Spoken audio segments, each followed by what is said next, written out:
Hello. நான் அனிதா தேவி சங்கர்னு பேசுகிறேன். KK நகர்லேருந்து பேசுகிறேன். ஆக்சுவலி நான் வந்து ஒரு 8 இயர்ஸ் டயபெட்டிக் பேஷண்ட்டு. மருத்துவத்தால் மருந்து மருத்துவத்தை சாப்பிட்டு நான் ரொம்ப ஒரு மாதிரி டயர்டாக இருந்தேன். Luckily I came across this cosmo classical அப்பு ஹீலிங் சென்டர் பற்றி கேள்விப்பட்டேன். அங்கே டாக்டர் தேவி கண்ணனை பற்றி கேள்விப்பட்டு அவர்கிட்ட முயற்சி செய்யலான்னு வந்தேன் நான். அவங்களும் எல்லா எக்ஸ்பிளனேஷன் கொடுத்தாங்க எனக்கு. அதில் ரொம்ப திருப்தியாக இருந்தது. ஆக்சுவலாக இந்த ட்ரீட்மெண்ட்டில் மருந்து மாத்திரைங்கிறதே கிடையாது. அவங்க என்னை நாடி பார்த்து என்னுடைய தேவைகளை பார்க்குறாங்க, என்னென்ன செய்யணும்னு சொல்கிறாங்க. அதை நான் ஃபாலோ பண்ணிட்டு இருக்கேன். ஆக்சுவலாக நான் மெயினாக வந்து டயபெட்டிக்குக்கும் உடல் எடை குறைப்புக்கும் முழங்கால் வலிக்கும் தான் மெயினாக வந்தேன் நான். அக்டோபர்லேருந்து நான் இந்த ட்ரீட்மெண்ட் எடுத்துகிட்டு இருக்கேன்.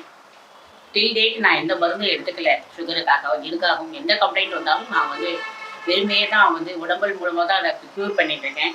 நடுவில் ஒரு நாள் சிலனா ஒரு நாள் ஜுரம் வந்தது, ஒரு நாள் சளி இருந்தது. மற்றபடி வேறு எந்த கண்டிஷனும் எனக்கு பெருசாக வரல. அதையும் மருந்து இல்லாமையே தான் நான் வந்து க்யூர் பண்ணிட்டேன். இப்போ முன்னத்துக்கு இப்போ பார்த்ததுக்கு என் உடல் எடை நல்லாவே குறைஞ்சிருக்கு.